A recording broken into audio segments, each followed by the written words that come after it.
meu estádio tem 80 mil pessoas e 32% são argentinos. Então quantos brasileiros tem? João, por falar em estádio, você sabe quanto é que tá o jogo? Tá 0-0. Crianças, eu tô esperando a resposta aqui. Por favor, concentração. Gol.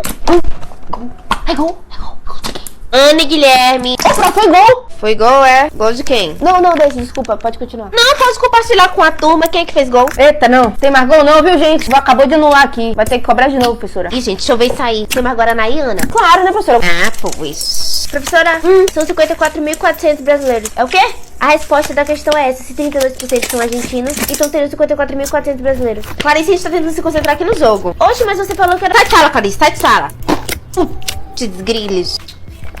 Quem que vocês acham que vai ganhar, crianças? Dependendo da resposta, tiro de sala também, hein?